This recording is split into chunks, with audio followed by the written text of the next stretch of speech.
Hi everyone, for tonight's Nightcap and review, I'm having a water, and tonight we'll be discussing Oceansong by C.W. Rose. Now, I did receive an art copy, but of course I'm always going to give my honest opinion. Now, this is going to be a DNF video. I did not finish this book. I did stop reading it at 33%.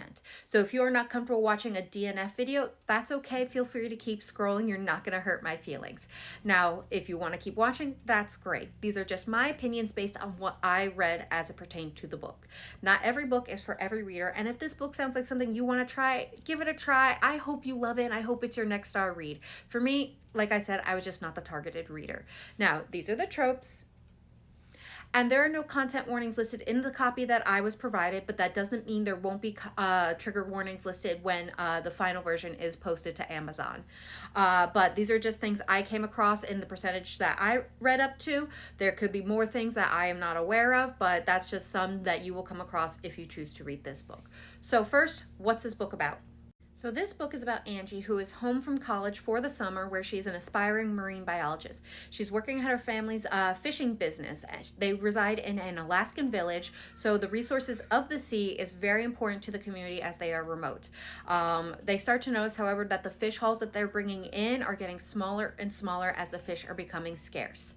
So people in the village start to starve. They realize soon after that mer people are actually real and are hoarding the fish and keeping them away from the villagers in their fishing boats. So the villagers decide that what their response is going to be is to destroy every mer person they come across and send a message to not mess with us, the humans. Angie soon comes across a mer person, but rather than follow this rule, she lets him get away.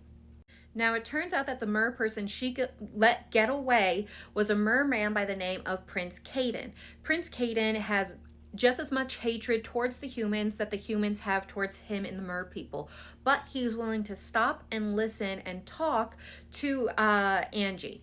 And with this, they form a cautious alliance to hopefully talk and figure out a way to broker peace between their two peoples so that the unaliving on both sides comes to an end. But even with the rising tensions between their two groups, the more time Angie and Caden spend together, an attraction and forbidden romance grows. And Angie starts to wonder who the true monsters are, because as she starts to get to know Caden and the merfolk and their reasoning, she really starts to wonder if it's maybe in fact the humans. So her loyalties are tested, where soon she's going to have to make a decision.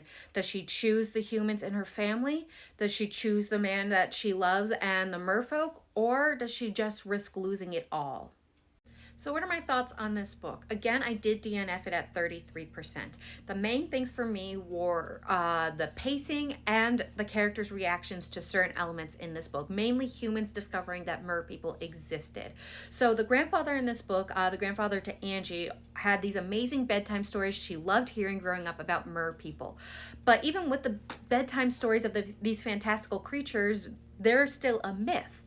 So when they caught the barest of glimpses of a possibility of mer people existing, they automatically believe. There is no doubt in their mind they believe mer people are real, even though they have no proof. And there was just no buildup, no disbelief, no wonder about finding these creatures. They're automatically, mer people exist. Now we need to catch one. And it wasn't just them. The village basically believed automatically, and all the workers at the dock believed with barely any proof that mer people exist.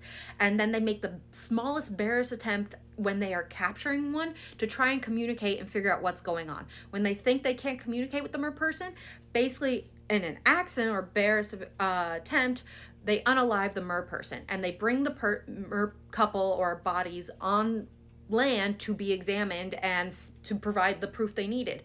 And automatically, once that is proof is in front of everyone, automatically everyone's like, we need to unalive every mer person we found. Again, you just discovered mer people exist. There's no wonder, there's nothing. Automatically we're gonna be unaliving everything.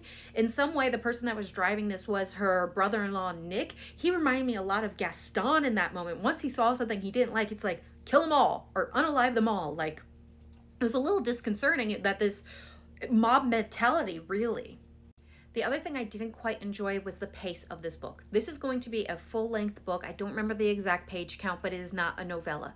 But with some novellas, when they have, say, 100 pages, they feel fast-paced because you're trying to get as much of the storyline and as much of the information across as quickly as possible. And for the first 20 to 30%, that's how this book felt. It was so fast and rushed because in that first time the fish are going missing.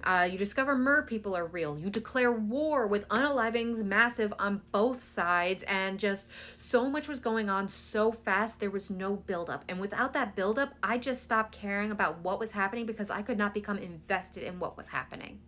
Now, I do understand and appreciate the message that the author was trying to convey with their book, which is the humanity's overconsumption of our natural resources and the polluting of our oceans. I think that is a great message, and I do also wonder if the message also included the lack of humanity in humanity, especially when something is different.